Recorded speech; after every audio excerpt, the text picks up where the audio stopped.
Hey, man. I'm here. You hear me? I'm starting early. Am I starting early? 43.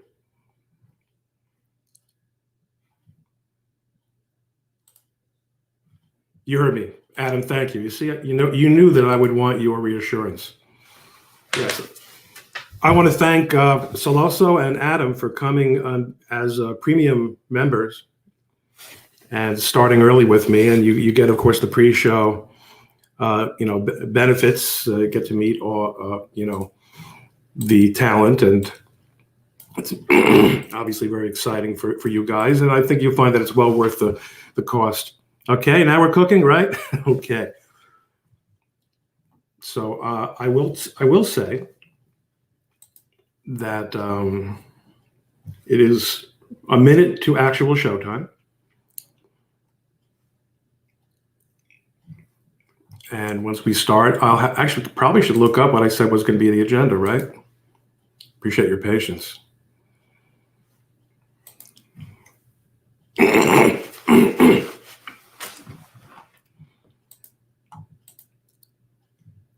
Alrighty. Now we're cooking. 5:45. Hey, I want to thank everyone who is joining me here today. And it does look like a massive group. And I'm going to wait a little bit before starting in with my prepared remarks. But I think, Adam, just as you promised me, I have mastered, at least as a solo, because I always could invite you in. But you have stuff you're doing tonight. I know you're preparing for your David Reboy 7:30 show, your live stream.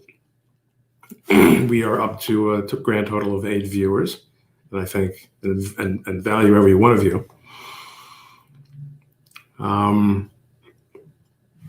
Frankly,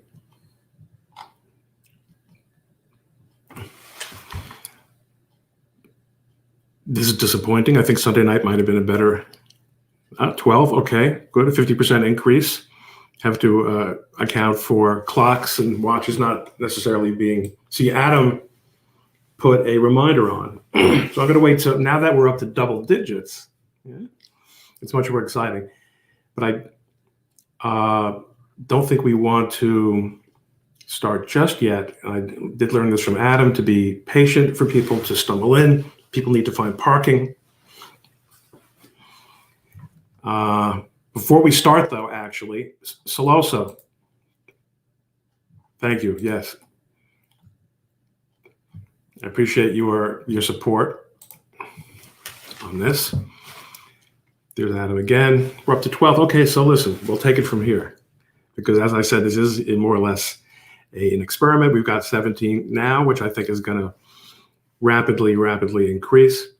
Welcome to my live stream, my second live stream ever. Now, first time I did it directly through YouTube. I'm now using, pursuant to the recommendation of a couple of my friends, Adam Townsend and Josh Denny, the super exciting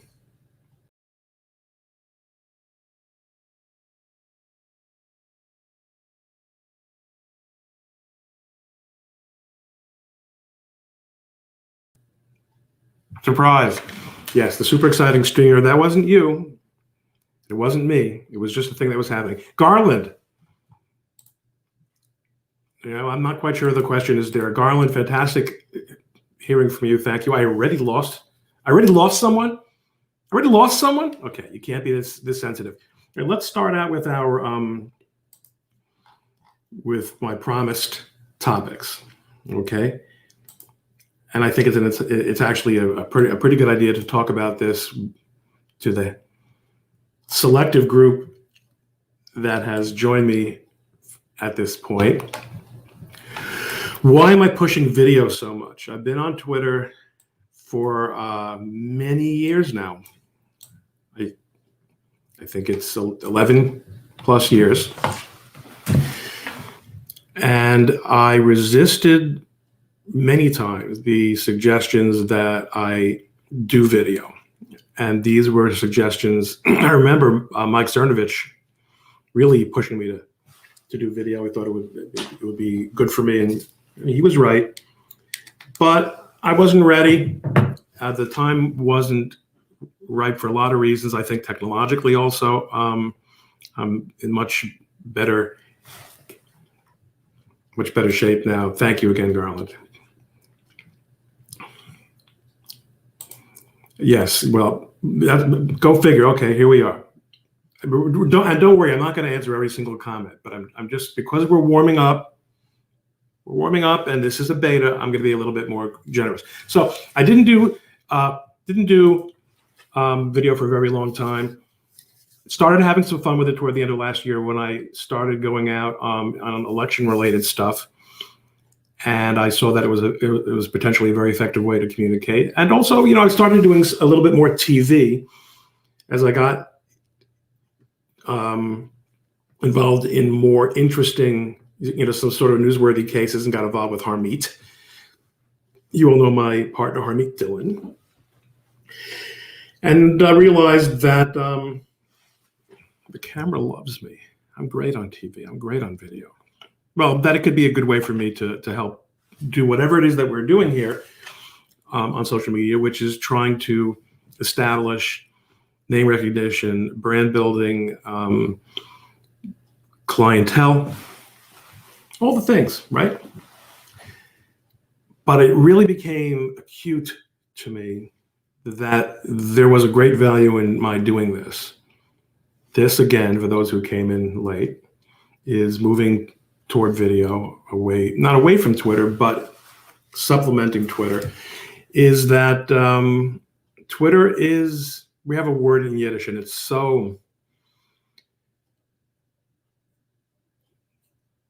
actually kind of English, shechting. Twitter is shechting me, slaughtering me. Twitter's killing me. Now, I know that Twitter did purge a lot of Q members, and quite a lot of Q people were among my followers. Thomas Victor sent them over to me. He said, Ron, you get it. Ron Coleman gets it. Go listen to him. Easy come, easy go. From the end of the year, last year, to the beginning of February, I lost about 40,000 followers out of 163.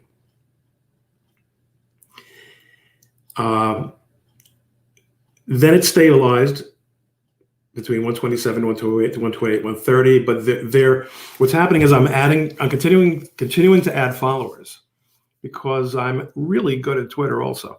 By the way, anyone who wants during the comments for me to give a list of things that I'm not good at, I'll tell you. But what I'm good at Twitter, and I'm pretty good at this. I just have to sort of get my sea legs. I'm adding massive amounts of followers, but it's like I'm pouring into a bucket with a hole in the bottom because Twitter is getting rid of them. I don't know what Twitter is doing. I do know in terms of my engagement that it is throttling me. It's not throttling all conservatives, but I'm not the only one who is getting this treatment. I don't know what the plan is. I will say, discussed this with a couple of people, that I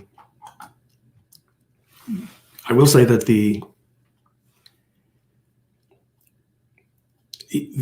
experience of getting reduced engagement and the experience of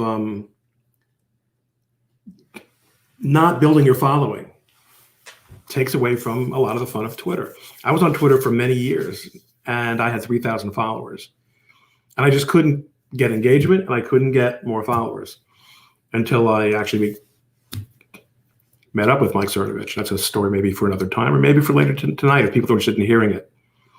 Yes, Robert points out that it wasn't just Q peeps in that dub. But I'm looking, the point is I am moving to alternative platforms because I anticipate that whatever Twitter's game plan is, in all probability, it's not going to end well for me. Or it's not going to, by now I should have 200,000 followers based on the way I was growing. I know that there was a big purge, but whatever it is, it's not working. You know, I'm not very encouraged about that. So that's why I made the move. But I just want to point out a couple of comments. You know, I'll do them after I move from topic to topic. Adam enjoyed my Michael Malice video. You know what? I mean, he had no idea that I had done the Supreme Court case.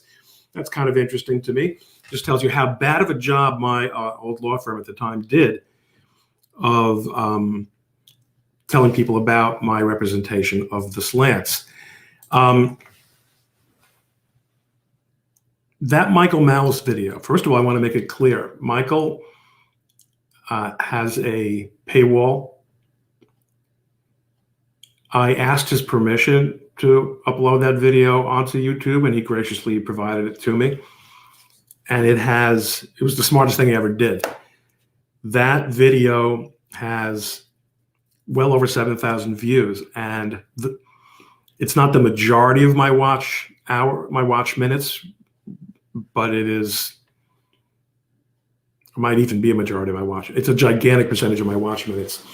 I have other longer videos on there, and people tend to bug out after 5, 10, 15 minutes. People watch the whole Michael Malice. So I probably should ask him to be a guest on my upcoming podcast, which I'll be talking about when it's a little bit more firmed up. But it's happening.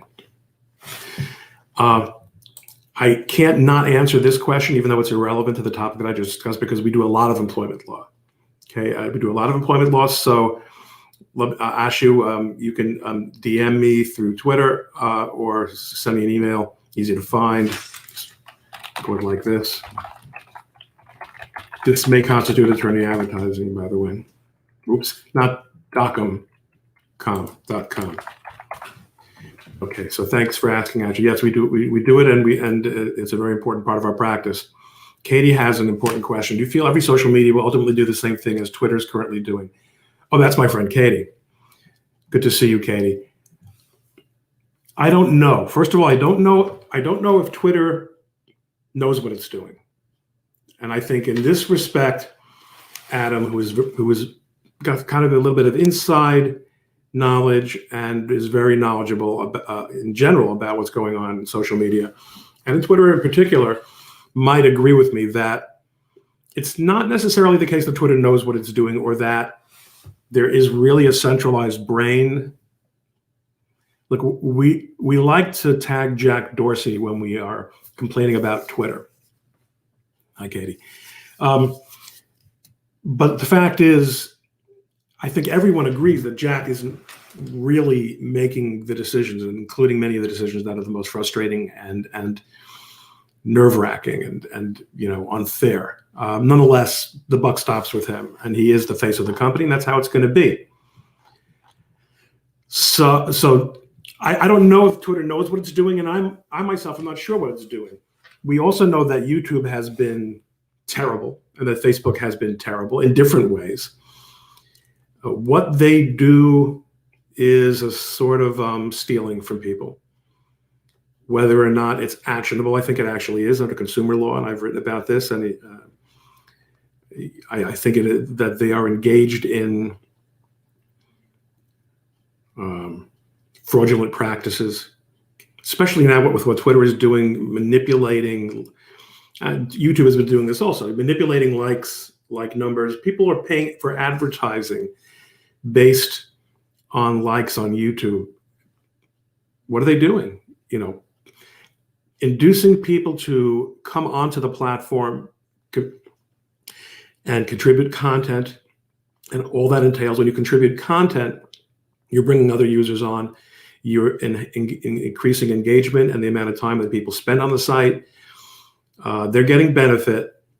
Courts have been reluctant to find that constitutes a cognizable commercial relationship, but that's because courts are gutless. Courts are wrong. Garland has a question, and I haven't gotten to my second topic yet, but that's okay, and I will. Does your win with the slants case, and we're talking about 2017, folks, this is old news, give you hope or insight with people in the court that there's a backstop in terms of the other issues that you talk about? Garland, It's probably fair to say that the Slant's First Amendment free speech case was the high watermark of consensus First Amendment jurisprudence on the Supreme Court.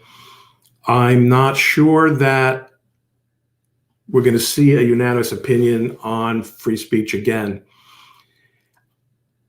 The fact that they did come to that conclusion does give me a little bit of hope, but so much is wrong with the court right now that I just don't know what to think.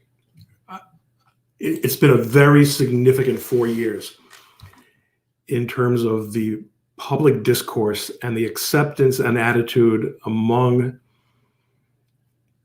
the intellectual, legal, and institutional elite in this country about what is an acceptable level of censorship, whether it's private or otherwise. You have to realize that to a large extent, the argument has shifted away from, oh, it's a private company and they can do whatever they want to it's the right thing to censor. And that's what the Democrats are actually pushing now openly. How does that affect the Supreme Court? First of all, very few things reach the Supreme Court. And second of all, there are some people on the Supreme Court I think are very readily subject to influence by what people are saying out there, as opposed to legal arguments or constitutional arguments. We'll talk about this more a little bit later. I want to talk about Clubhouse before I get too off my original topic, keeping in mind that I want to go about an hour today, if the interest is there, if everyone leaves me. Of course, if Heather, as long as I have Heather Coran here, yes, you're right about this.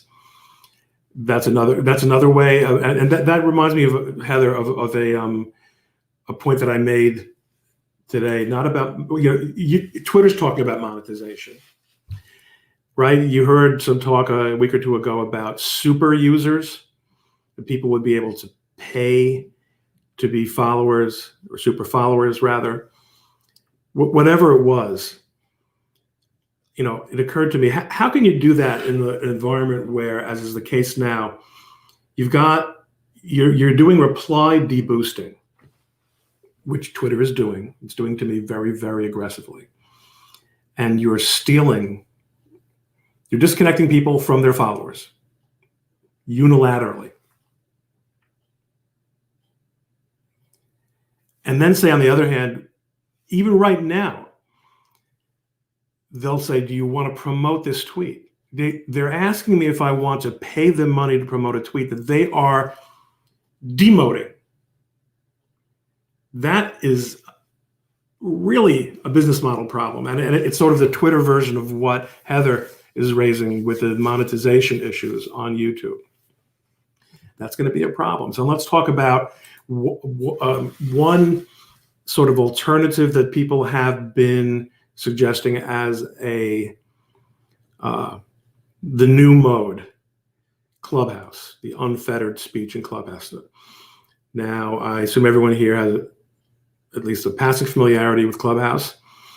It only works on an iPhone. It's basically a bunch of conference calls with a very friendly, hey John, how are you? With a very friendly social media type user interface that adds a sort of a visual aspect to having a conference call, because you're seeing everyone's face, although that in and of itself is a little bit like being on Zoom, but less, because you don't see anyone moving.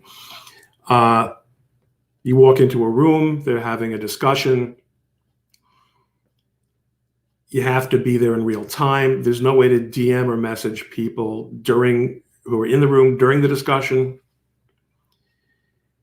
And I have been in some very interesting discussions, and I have been invited to some very interesting discussions that I didn't go into. One thing that came out last week, and if anyone has heard whether or not this has been rebutted, let me know, but supposedly these conversations are all being recorded for safety purposes. Now, I can understand from the corporate point of view why a company that is playing host to such conversations would want to have a record of what exactly was said by whom. But to the extent that anybody ever thought that these were going to be relatively safe spaces to say what you want, that's not happening. John Katz says he's waiting for the Android bias to end. When I had an Android, I felt the same way. Almost everything only seemed to work with iPhones. And when I started working for a certain law firm that gave me a free iPhone and said you can keep your Android, but we're not going to service it, and we're not going to support it, and we're willing to get you the latest iPhone. I became an iPhone user, and right now I've got an iPhone X, an iPhone X. I can't imagine why I would need any kind of upgrade. It works. It does the thing. Oh, is that? I imagine it. Invite. I'm not sure what you mean, Heather. In any event, what do I? Here's the thing about Clubhouse. It's. I don't mind having it on there. I don't mind being invited to have discussions with interesting people. What I do find is that the people who ignored me on Twitter still ignore me on Clubhouse. The high school cafeteria moves with us across platforms. The people there's somebody who, whenever she sees I'm on Clubhouse, and she runs a lot of, she has a big following. She runs a lot of rooms, and whenever she sees I'm on, she invites me up to be a speaker. It's an interesting experience, but you do, have you made time tonight to have these discussions? And are people really listening? Are people performing? Are people networking? I don't know. I think the jury is going to be out for a while on this. I don't think it's a panacea that some people thought it was going to be. But I think it's interesting. In many ways, it's a step backwards. What it does not represent is the trend that everyone's really talking about in terms of decentralization of social media connections. And I think that's really where the action is going to be in the future.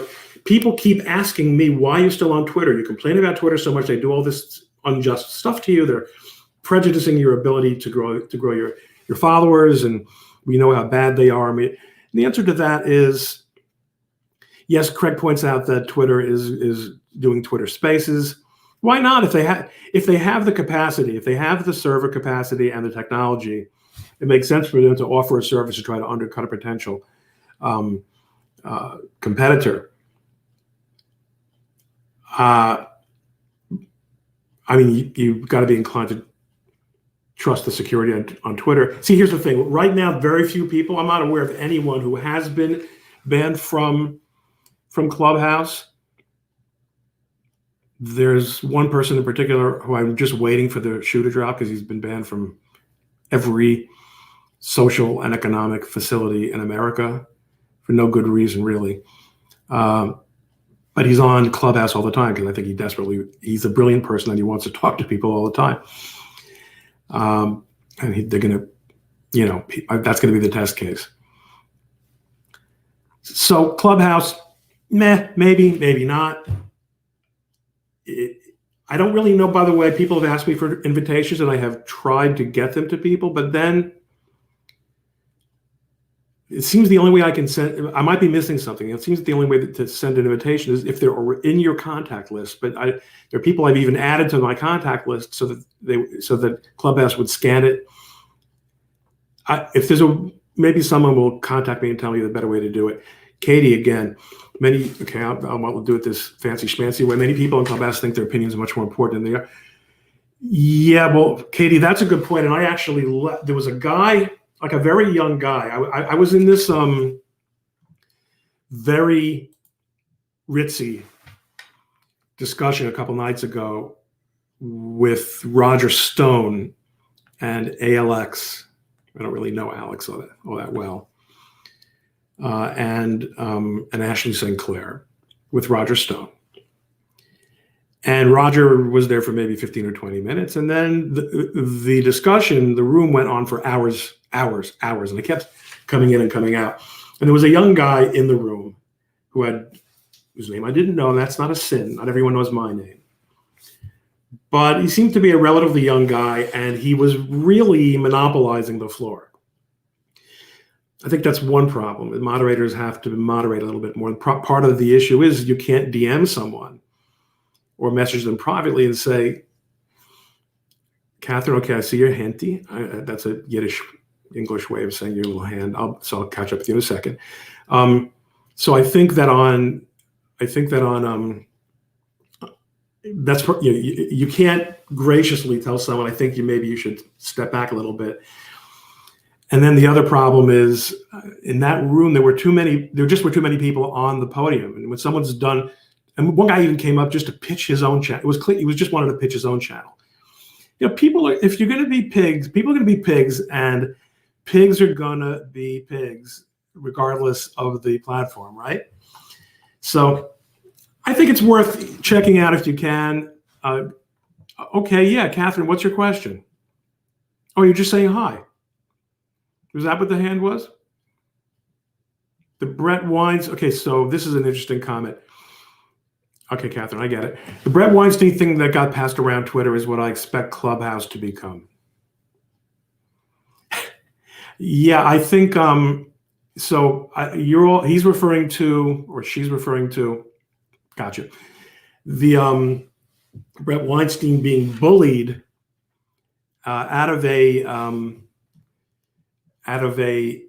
racism, or I don't know what the topic was. Was it was something about wokeness or about reparations or something involving race relations, which we know is the only topic in American life right now.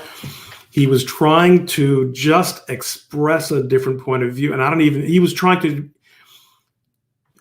just to say maybe there's another way, and they just beat him brutally about as Woody Allen said many years ago, beaten brutally about the Hedel and Chestel areas, verbally by the angry moderators who were not respecters of person, not recognizing that Brett is a superstar in social media and the dark web, and not the dark web, the intellectual dark web. Is that what they call it? Sherry asked, why do I think my followers are not increasing on Twitter? Sherry, I think it's because I've gotten very bad at it. I think I'm not funny anymore. I have fewer interesting things to say than ever before. I don't shower often enough. I lost a lot of my hair, or there might be some other possibility. And now I think that's about all that has to be said about Clubhouse. So actually now I'm going to go entirely to questions, and it's relatively easy for me to do that because there are only 48 people here, but I'm very actually happy with that because that's a manageable size group. So yeah, so Lloyd is a little bit disappointed on the juggling, and of course that was a joke. I'm not actually very well coordinated, which is true of a lot of people, but especially a lot of people who are as big of a klutz as I am. So that's what happened. Katie, here is a question from Rip Dizzle. How optimistic am I about good alternatives to compete and not turn into Twitter? First of all, they have to become Twitter before they can even worry about not becoming Twitter. In other words, that should be their worst problem, as we say. Having to deal with woke or with cancel culture is a luxury of success. You have to really look at the history of Gab. Gab didn't become Twitter. They had made not being Twitter their highest priority. As a result, they became really a ghetto for right-wingers, including very extreme right-wingers. And I found it to be an uncomfortable place to hang out. I think it's better now. I'm not sure why, but one reason why is that the user interface is much better.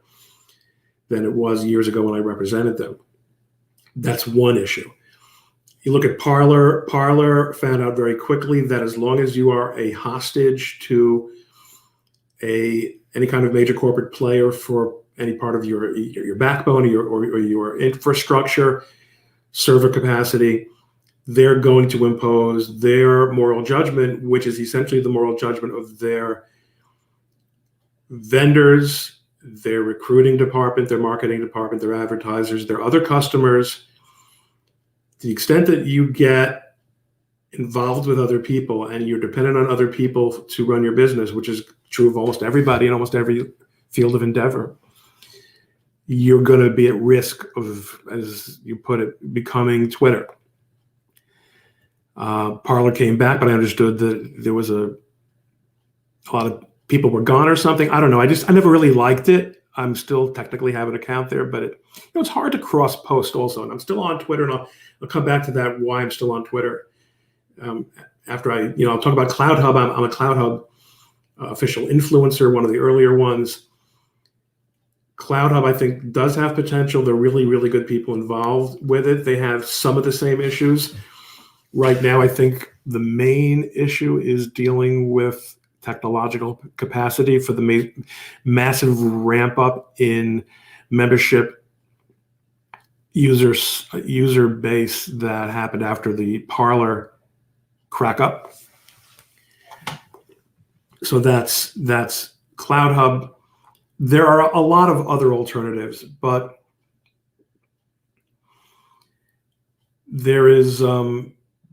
I'm still on Twitter. Why am I still on Twitter? Because Twitter is still the gold standard. It is still the gold standard, even with so many of my favorite accounts long gone.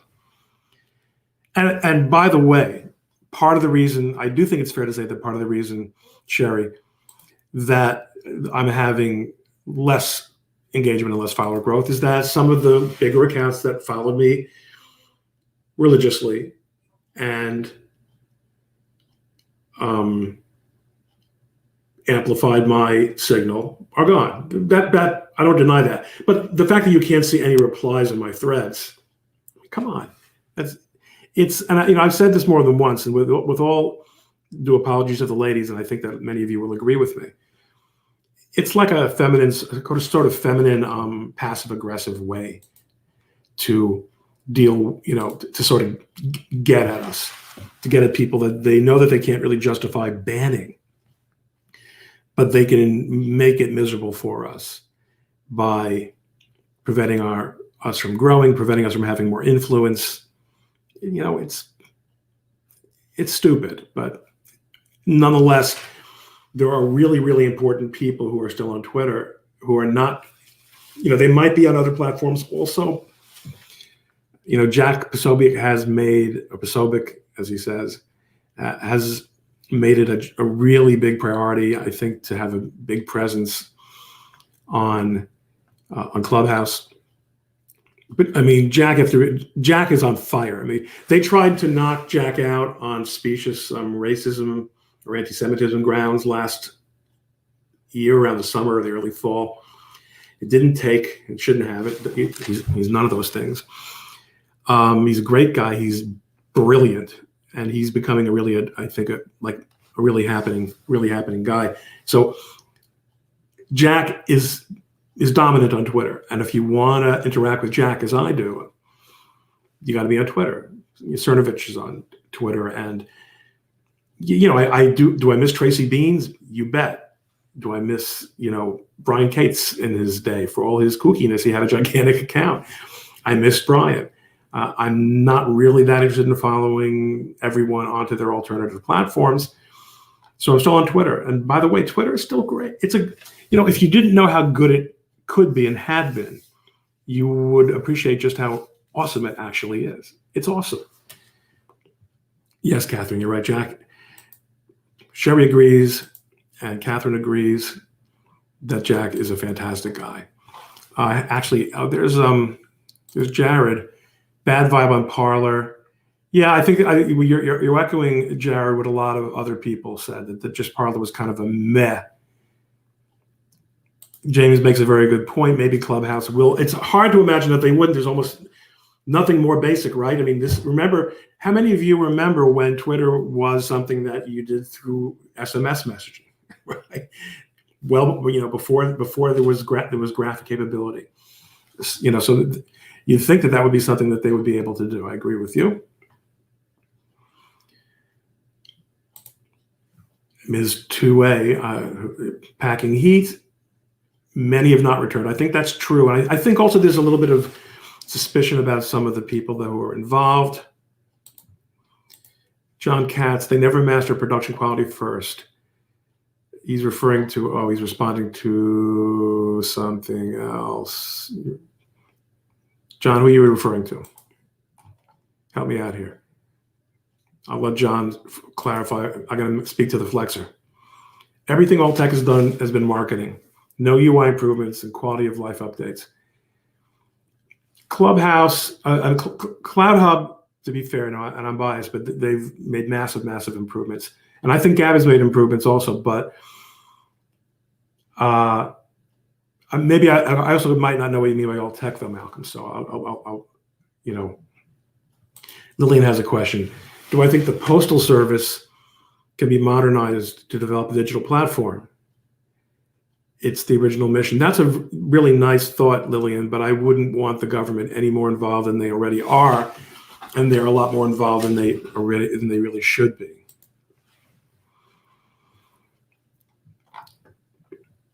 Gab always, someone made a very good point about coin sales. I want to put that one up again.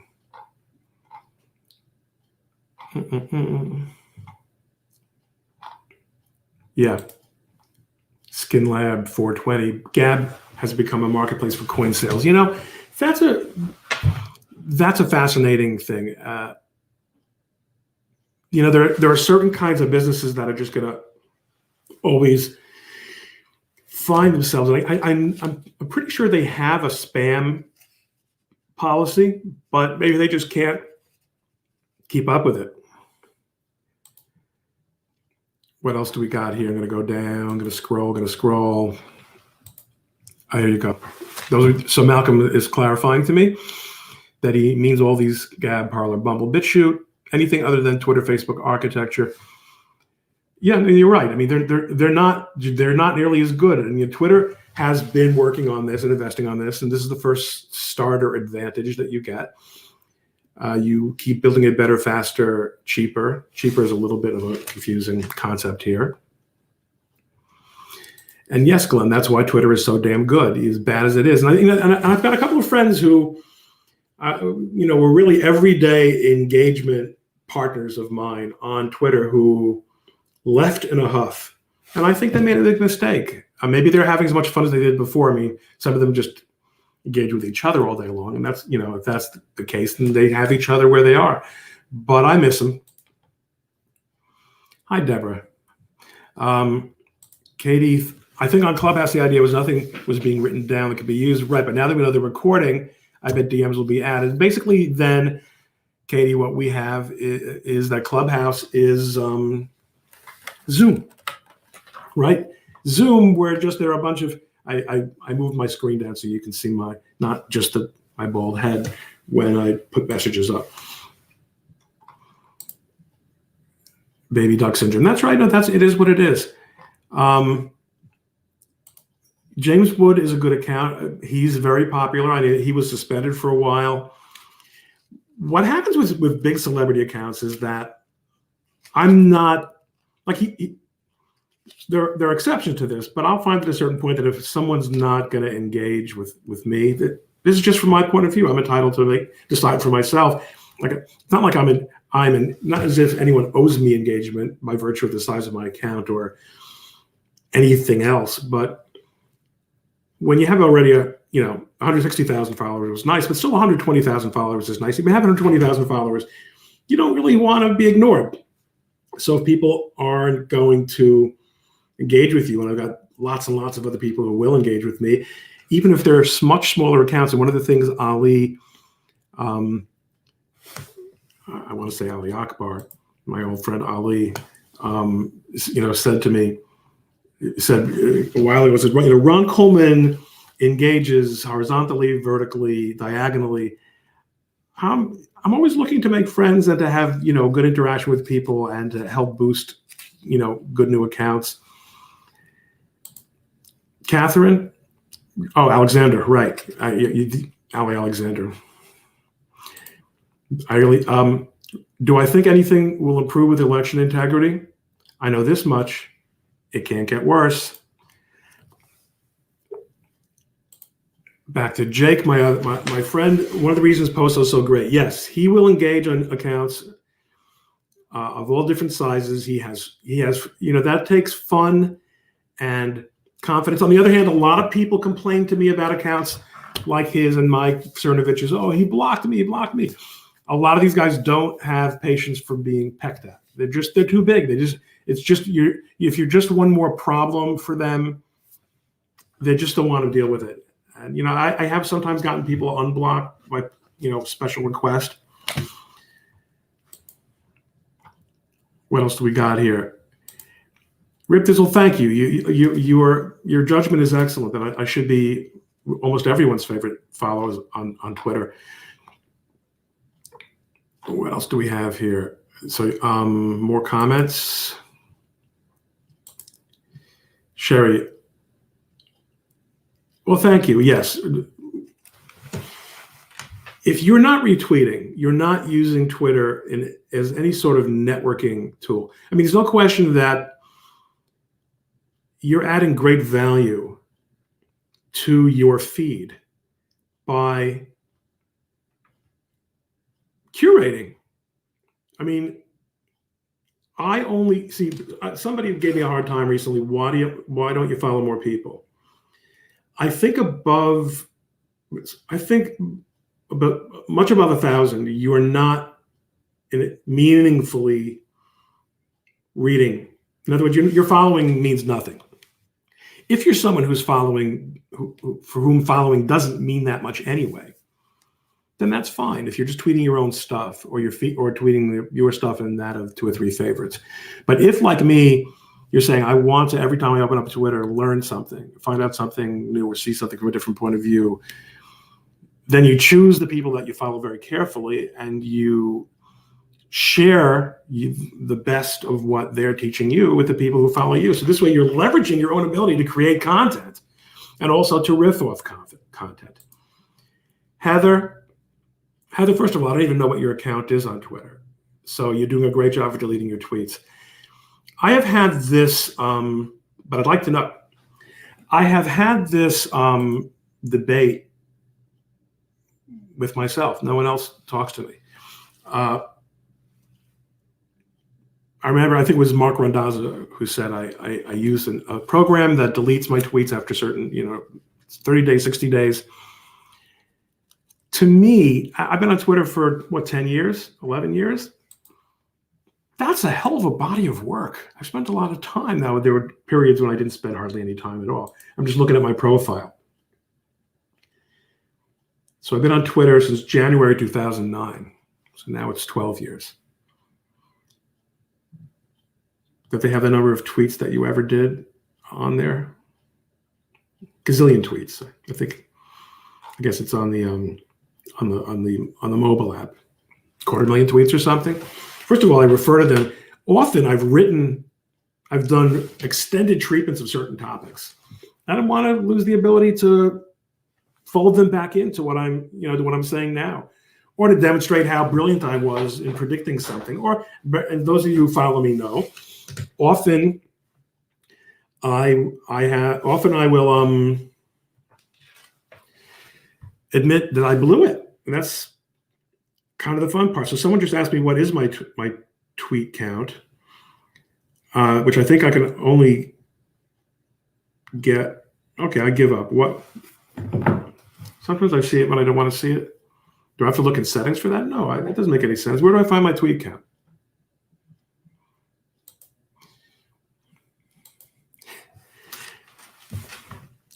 Powder, Ryan. I need powder. Catherine, do you know where I find? You tell me where I find it. I often stumble on my tweet count, but right now, I think I have to go to not home. I said like 200, very good. I said, Grace is saying that I have 249.4 thousand tweets. So 200, a quarter of a million tweets. Heather, thank you. You're 100% right. It's very, very, very nice of you to say. Heather has been one of my best, but by best I mean most favorable, consistently favorable, and but not in a stupid way, but in a thoughtful way, commenters on YouTube as well. Oh, it's above my cover. It's above my cover photo. Thank you. There. It is. Right. I see it when I'm not looking for it. DC Drano likes Telegram. Well, yeah, it's just I don't follow any channels on Telegram. To me, I don't like the interface. I think quite a lot of people that I know like it. Hi, Brother Grimm.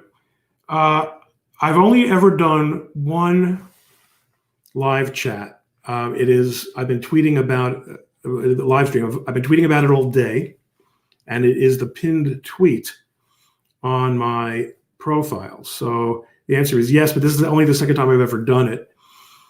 And obviously, I'm hoping that next time I do it, I'll have a way to generate more interest than the 48 very valuable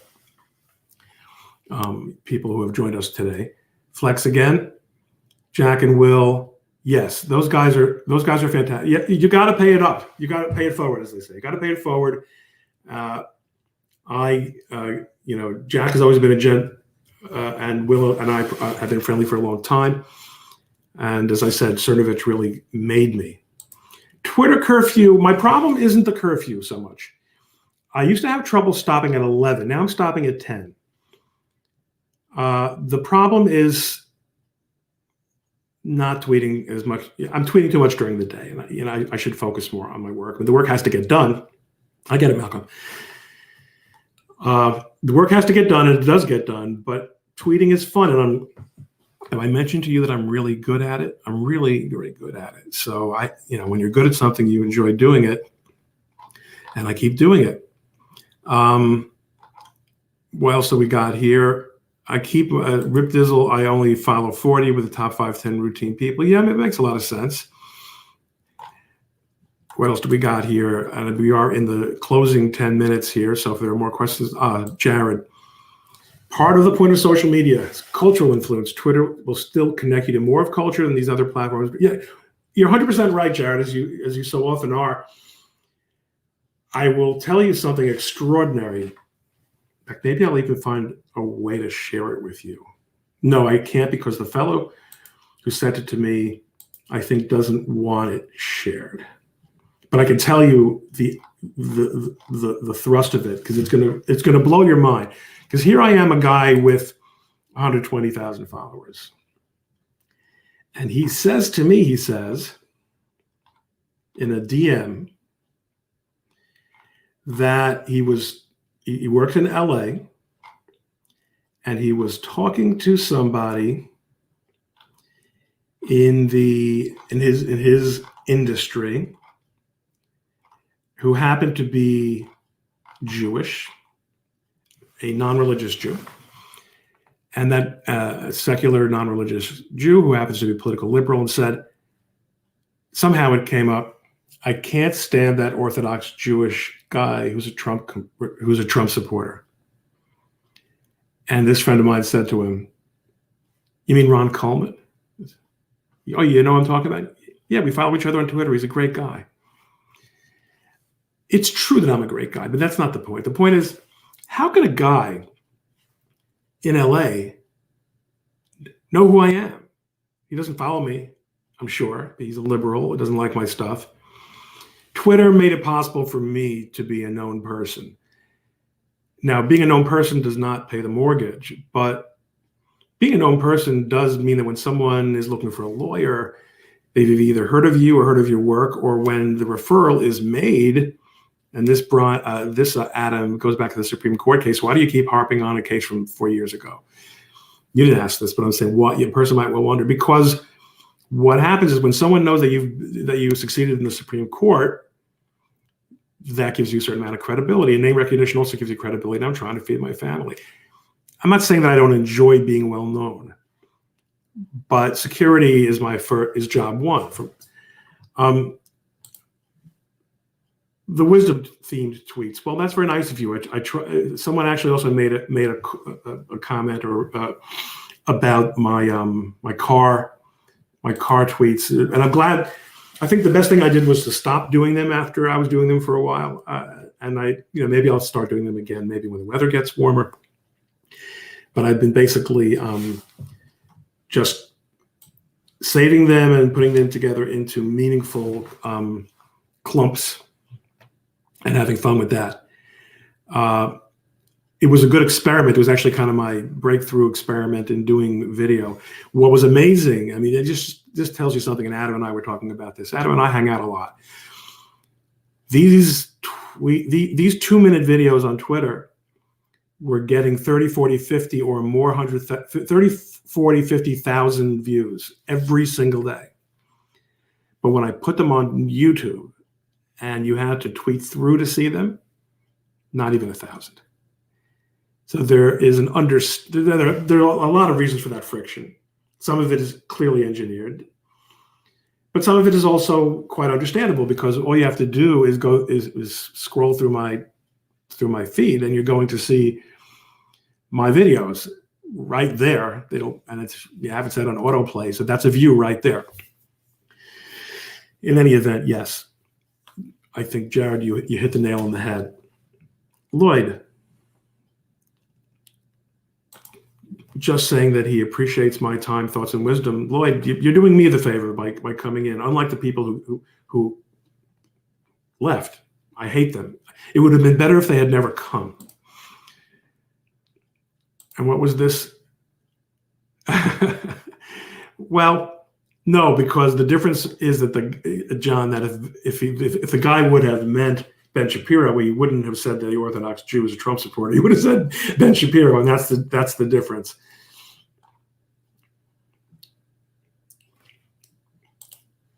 Heather again, news flies so fast. Yes, you really need. I depend entirely on Twitter for news. The news sources that I grew up with are worthless now. They're worse than worthless. Worthless would be I didn't learn anything. Worse than worthless is that I'm being lied to every single minute that I'm on. Yeah, no, that's true. But you know what, Catherine? I'll tell you what. So much of it is what we say in Yiddish. It's a mazel. It's kismet. It's chance. I've had cases that the Supreme Court should have considered and that they didn't. This was one that they should have, and they did. There are ones that they considered that they shouldn't. One of the few things about Rush Limbaugh, who I admired, used to say that, and I bet you there are some people here who might agree with him on this, that you make your own luck in life, and there's no this idea that some people have a leg up. He was a self-made man to a very large extent. So he felt that you really make your own luck. And he had, it wasn't a straight path for him. And I understand that. And I realize that the mistakes that I've made have largely been responsible for my disappointments. But there's still a lot of things that are beyond your control. I mean, God sets it up for you so that you're going to have the appropriate set of opportunities and disappointments for you to grow and maximize your contribution to the world and to fulfill your life's mission. So I get that. But from a purely real, what we call derech hateva, or seeming concrete way of looking at the world, you recognize that there are a lot of things that you didn't do and that you couldn't have done that end up being responsible for the way things work out in your life. That nothing to do with your effort, nothing to do with your, like one of those things is your looks. There are people who are never going to make it because they're impossible to look at. People who are going to go much further than they ever should because you can't take your eyes off them. Height. I'm 5'10". If I were 6'1", I'd probably do, maybe I would have done a little bit better, but that's the way it got set up for me. Catherine knows what I'm saying. Yes, Lloyd, thank you. Good point. This is Rush. Yeah, well, if I had the kind of money he had, I wouldn't participate in a recession either. That's a good point, Glenn. Now, we are down to the last couple of minutes, and even though I know that people are still asking questions. Yes, Jared, and you and I have both discussed this. Jared and I both have a problem with being objectified, and I got to sell what I've got. It's just but I do think it's a very important principle of entertainment, and this is a form of entertainment, to always leave them wanting more. So if you enjoy this, maybe the word will spread, and perhaps next time I do it, I'll get more people to join me. So I want to thank you all for joining me, and this will obviously be available if anyone wants to circle back or share it with friends or recommend that people look it up. They can do that. It'll be on YouTube. It'll be I'll be sure and push it out. It was a very nice evening. It worked out very fine. Lush, thank you. I appreciate it. Garland, old Twitter friend. Garland, I don't think anyone here has followed me on Twitter longer than you have. Katie, thank you very much. It has really been great getting to know you guys. John, people, if you're not following John Katz, this guy is, he's like 14, but he is so good. Sherry, my pleasure, of course. Thank all of you very much. Oh, Ryan, absolutely not. And that's going to be it for tonight. Oh, yes, always a pleasure. Thank you. Heather, find me. We'll talk soon, okay? Thanks, everybody.